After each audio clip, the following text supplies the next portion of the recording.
아무튼 아직 전쟁도 끝나지 않았고 또 중국과 대만 양안 관계도 심상치 않은 그런 여러 가지 상황에서 금 좀 사둘까라고 생각하시는 분들이 많다라는 게 일단 지금 금값을 올리는 요인이고 이건 지금 당분간 좀 더 이어지지 않을까 생각됩니다. 보통 제가 이런 질문 들을 때 그동안 홍 박사님께서는 어떻게 말씀하셨냐면 그때 내 말 듣지 그랬어. 왜 이제 와서 물어봐. 이런 말씀하실 때가 많았는데 지금도 늦지 않았다. 어이구 새로운 답변이에요. 보면 알걸요. 하다 보면 늘걸요. 재테크 비법을 매일 오전 11시 편하고 친근한 경제 파트너 박연미의 목돈 연구소.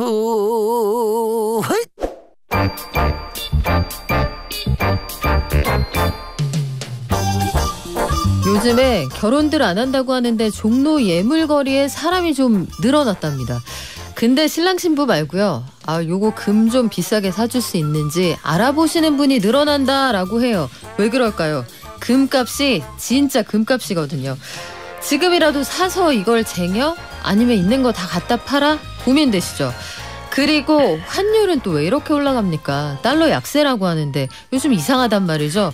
요 이상한 것들을 딱 짚어서 말씀해 주실 수 있는 분, 프리즘 투자자문 대표 홍춘욱 박사 오셨습니다. 안녕하세요. 네, 안녕하세요. 오래간만입니다. 네, 박사님 그 성함 가운데 춘자가요. 네. 무슨 춘자입니까? 박달나무 춘자라고요. 그래요. 옆에다가 봄춘이었어야 되는데. 옆에 나무목이 붙어서 봄춘의 나무목이라. 그래서 뭐 봄나무. 봄나무 좋은 뜻입니다. 그래요. 봄나무처럼 저희가 쑥쑥 한번 자라나 보려고 하는데요, 박사님. 네네. 최근에 금값이 엄청 많이 올라서 KRS 금시장에서 한 달 동안 금거래액이 70%가 넘게 늘었다?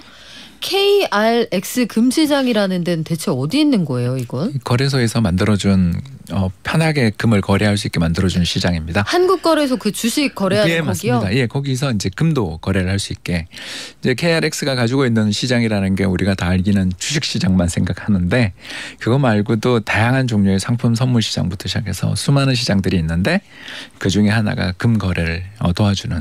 그래서 비용 저렴하게 금 투자하고 싶으신 분들은 아까 방금 잘 이야기하신 것처럼 KRX 금시장 또는 금현물시장 이런 거 관심 가지시면 좋습니다. 그러면 만약에 진짜 나는 KRX 금 거래에 관심 있어요 하면 어디 가서 어떻게 사면 되는 주식하고 거예요? 똑같습니다. 그냥 MTS에서? 예, MTS에서 이제 다양한 상품들이 있고 뭐 주식이 있고 밑에 상품도 나오고 이렇게 나오잖아요.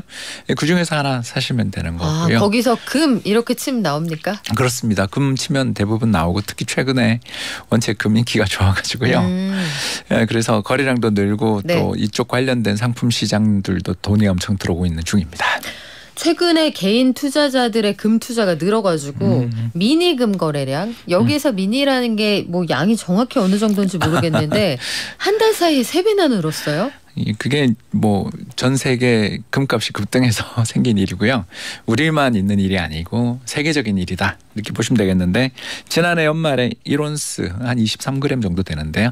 아무튼 1온스에 얼마 정도 거래되던 게 1,500불 정도 거래됐는데 어제자 날짜로 한번 조사를 해보니까 2,000불 넘었더라고요. 네. 그러니까 뭐 한 25% 이상 오른 거죠. 거의 30% 가까이 오른 그런 국제적인 금값의 급등이 나타나니까 투자자들의 자금들이 금에 몰리고 또 금에 몰린 돈들이 수익을 내면서 시장의 수급도 좋아지고 그러니까 다시 또 뉴스를 보도도 많이 나오고 저만 하더라도 지금이라도 투자하면 괜찮지 않냐 이 질문을 정말 많이 받고 있습니다. 네, 그 질문 제 건데 빼앗아 가셨어요. 그 답해 주세요. 어떻게 지금이라도 해요?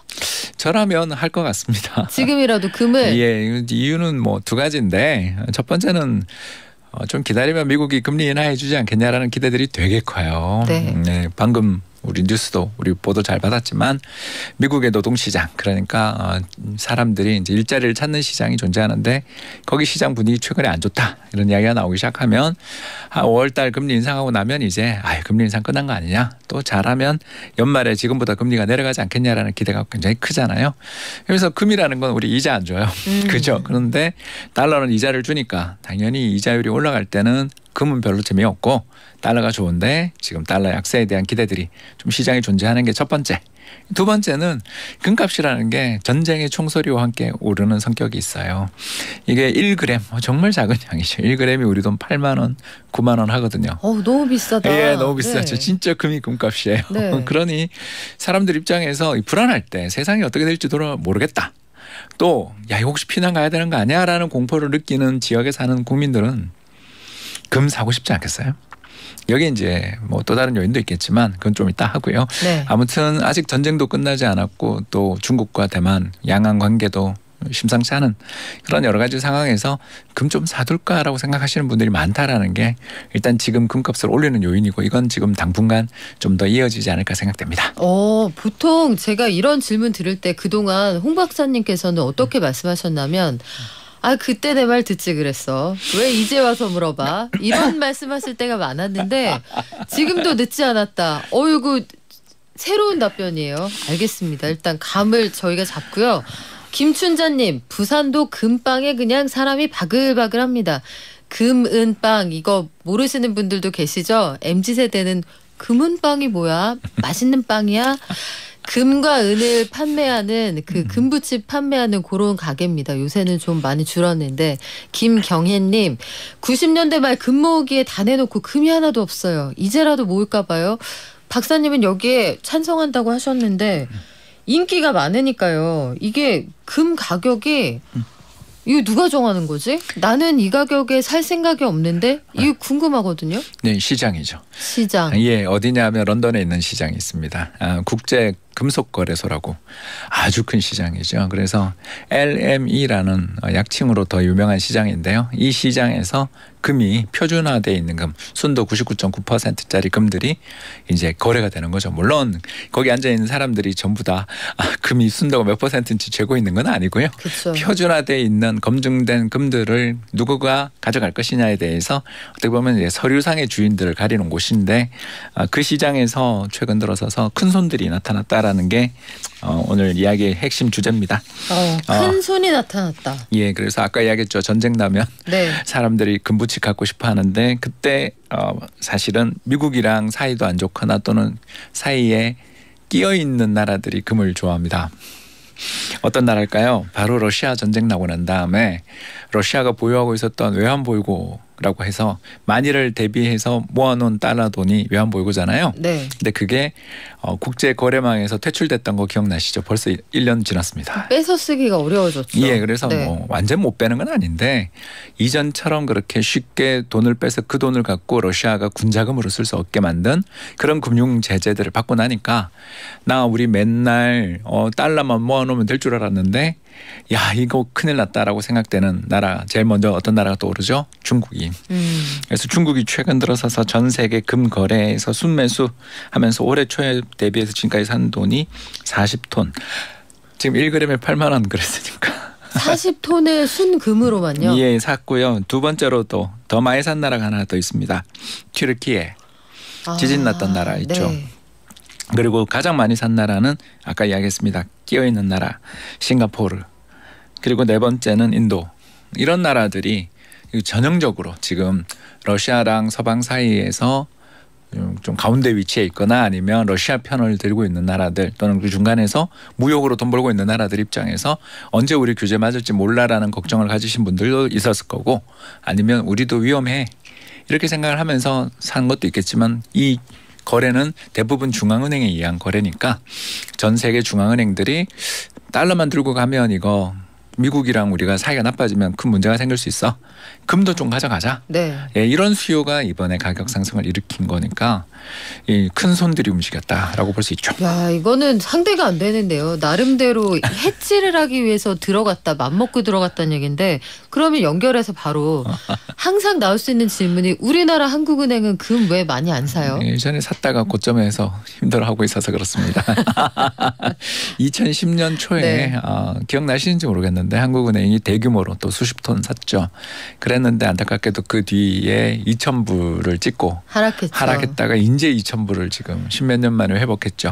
그러니까 이 사례에서 보는 것처럼 중앙은행이 산다고 야 이건 이제 시장은 이쪽이야 이렇게 선언할 수는 없고 중앙은행들이 매매했을 때가 사실은 고점 가까울 때도 종종 있다라는 건 알아두셔야 되는 게 중앙은행이 투자에 있어서 왜 그렇게 잘 못하냐.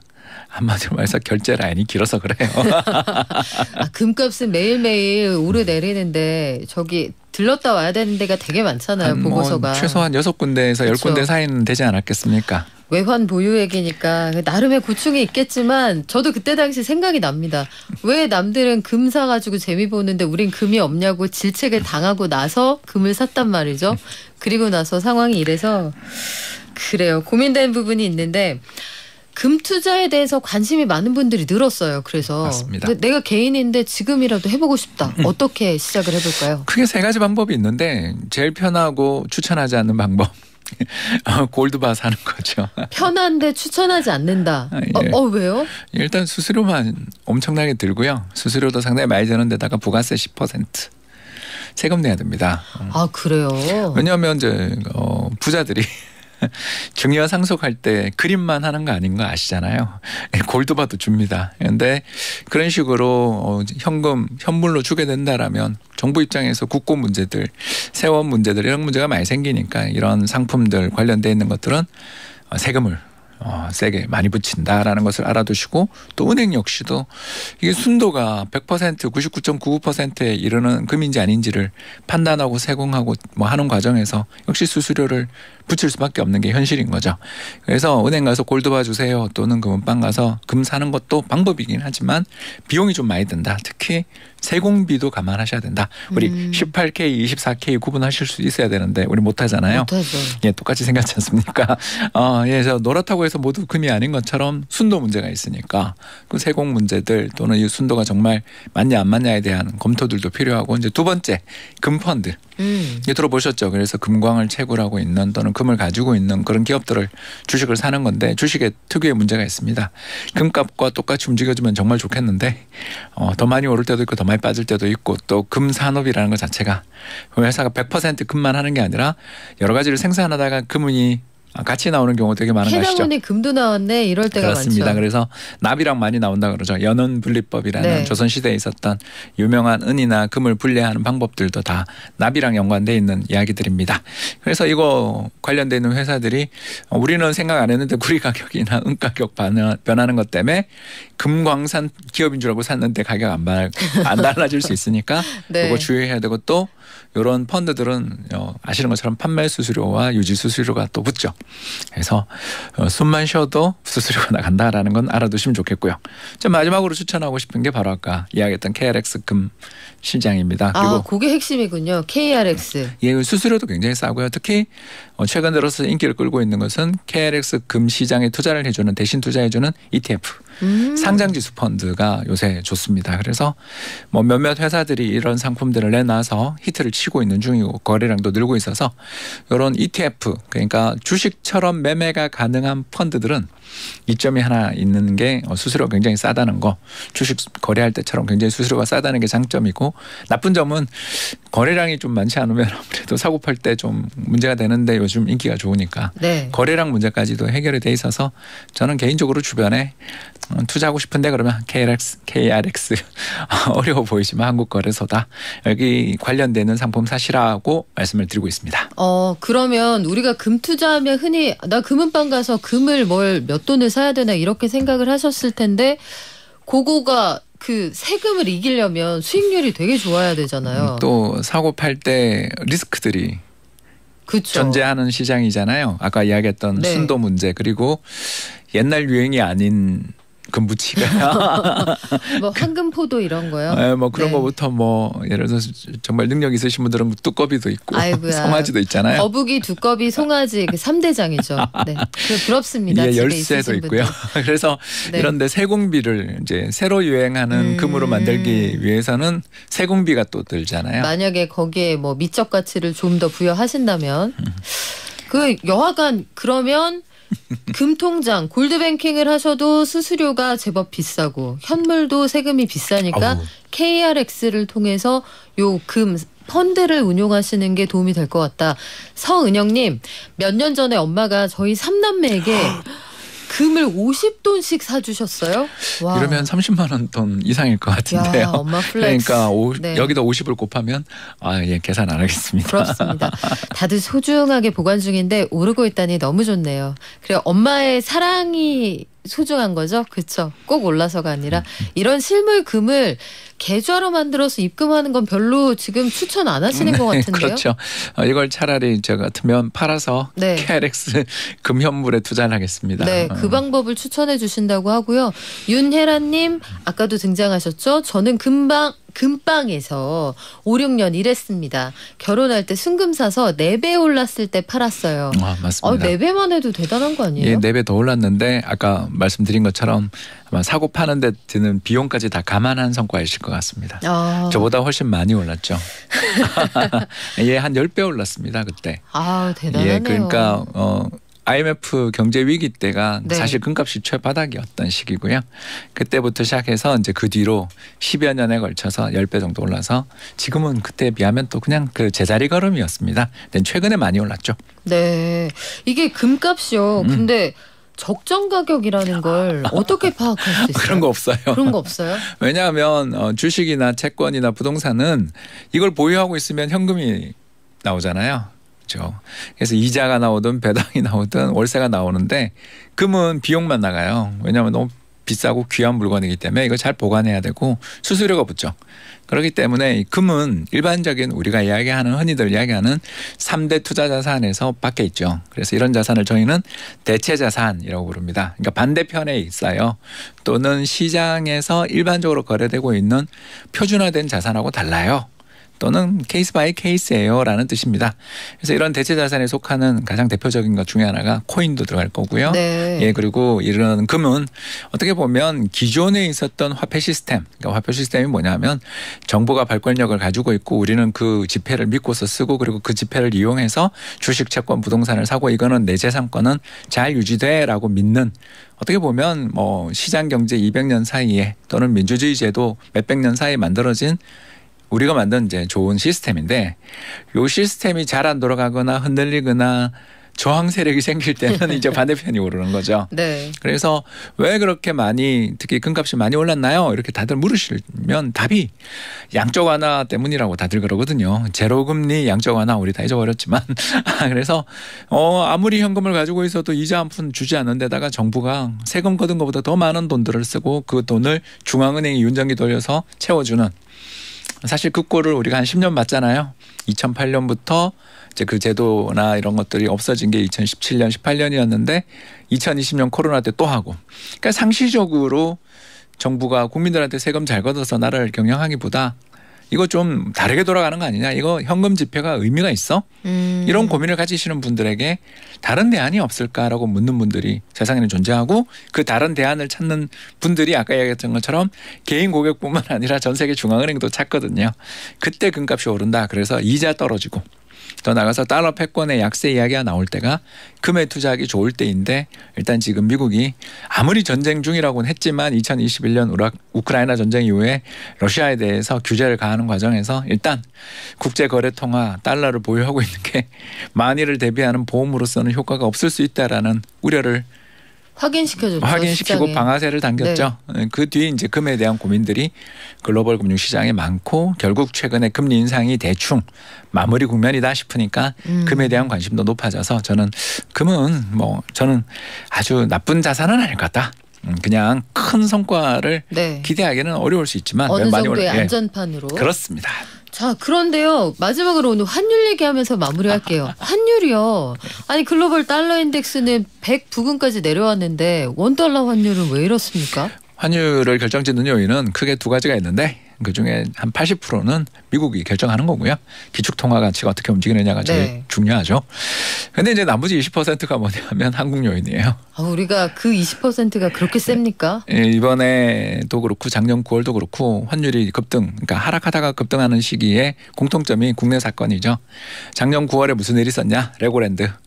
이거 이야기하는 것만으로도 참 그때 걱정이 떠오르는데요. 회사채 시장이 일대 쑥대밭이 됐죠. 그래서 달러에 대한 원화 환율도 1,450원 그 정도 레벨까지 올라갈 거라고 생각 못했던 쇼크를 받았고요. 올해는 우리 무역 적자가 이렇게 많이 날 줄 아무 몰랐죠? 걱정돼요. 예, 거기다가 우리나라 반도체 수출 제품 가격 40%씩 빠졌잖아요. 물론 다행히 2월에 반등 조짐은 있습니다만 아무튼 한국이 외환보유고도 많고 이 나라 순채권 국가라 괜찮아. 저도 그렇게 생각하는데 일단 수요와 공급 측면에서 다른 나라에 줘야 되는 그런 돈, 무역 적자가 많이 생겨서 줘야 될 돈도 많고 또 최근 우리 여행 수지 보면 엄청 적자잖아요. 3배가 늘었더라고요, 적자가. 그런데 코로나 때 못 나갔으니까 나가고 싶은 마음 똑같고 이런 것들이 복합적으로 작용을 하며 외환 시장에서의 수요와 공급 요인에서 보면 조금 달러 수요가 지금은 우리만 특히 많은. 근데 어디까지 갈까요? 지금 그 업계에서는 1,350원 얘기하는 분도 있어서 저는 그렇게까지 갈까 싶은데 어떻습니까? 외환 시장은요. 위에 그 저항선 의미 없습니다. 작년 1,450원 갈 거라고 생각한 사람 한 명도 못 봤고요. 저 역시 한 1,300원 정도까지 봤는데 그거 한번 그냥 뚝이 뚫리니까 순식간에 위로 솟구치 오르는 걸 봤잖아요. 그렇기 때문에 외환 시장의 참가자들은 눈치 많이 보고 있는 거죠. 미국이 정말 금리 한 번 더 올리는 건가? 우리 한국은행은 못 올리겠지. 여기 무역 적자는 언제까지 지속될까? 이 고차방정식 풀다 보니까 지금은 좀 달러가 편해. 금이 편해. 이런 사람이 많다 보니 우리 금값이 이렇게까지 오르게 된 건 환율 영향도 있었다라고 볼 수 있겠습니다. 아니 근데 그 와중에 증시는 왜 좋냐고요. 보통 환율하고 증시의 방향이 다른 방향으로 가잖아요. 예, 그게 걱정입니다. 알려주세요. 왜 걱정인지. 네. 예, 이럴 때 달러가 맞는 경우가 환율이 맞는 경우가 더 많았다. 환율이 맞는 경우가 많았다. 예, 달러 환율이 올라가는데 한국 주가가 오르면 둘 중에 누가 맞는지는 시간이 지나고 나면 주가 조정으로 나타나는 경우들이 좀 더 있었지 않냐. 그런 걱정을 하시는 거죠. 그래서 이번에 환율 상승이 일시적이길 바라는데 그러면 주식이 맞은 거잖아요. 근데 일단 자꾸 달러에 대한 원화 환율이 연중 고점도 넘고 좀 그러면서 환율이 올라가는 흐름이 나타나게 되면 우리나라 주식시장에서의 수요와 공급 요인에서 외국인 투자 자본이 시장 상장 주식의 한 26, 27%를 갖고 있는데 이 사람들은 우리나라랑 이해관계가 없는 사람들이기 때문에 안면 몰수하고 팔거든요. 가차없이 돌아서죠. 예, 그래서 2020년 3월인가 4월에는 4월로 기억하는데 한 달에 13조 원 파는 것도 우리 봤단 말이에요. 그러니까 1,450포인트 갔죠. 그때 종합주가지수가. 예, 그만큼 외국인들은 환율에 되게 민감해요. 환율이 민감해서 앞으로 달러가 더 강세로 가고 한국의 외환이 좀 줄어들 것 같고 무역 수지가 계속 악화될 것 같다라고 생각되면 그 사람들은 뒤를 보지 않고 나갈 수 있는 사람들이죠. 그간 우리나라 시장에서 외국인이 좀 들어와 있던 가장 큰 이유는 중국 요인이 좀 컸었는데 중국이 이제 뭐라고 할까요? 위드 코로나라고 하나요? 리오프닝이요. 예, 리오프닝 하면서 중국 경제 좋아지고 이번 3월달 수출도 잘 나오며 중국 경제 좋아지면 한국 경제도 좀 함께 좋아지는 면이 있고. 겹불 좀 쬐겠지. 예, 그리고 또 두 나라 모두 싸니까 하고서 이제 좀 들어와서 우리나라 시장을 끌어올렸는데 한국 주가가 이제 짧은 순간에 한 400포인트 올랐잖아요. 그렇죠. 아니 개인들은 그래서 되게 오랜만에 우리끼리 모이니까 좀 되는 것 같아 이런 느낌이 있단 말이에요. 네, 근데 이제 외국인 변심하면 문제가 되는데 외국인 변심을 이렇게 촉발시키는 방아쇠가 환율이니까 환율 계속 상승하면 좀 주의할 필요는 있다 정도 생각합니다. 네, 한 번 더 모셔야 될 것 같죠 아무래도. 지금까지 경제학 박사 홍춘욱 박사와 함께 이야기 나눴습니다. 고맙습니다. 감사합니다.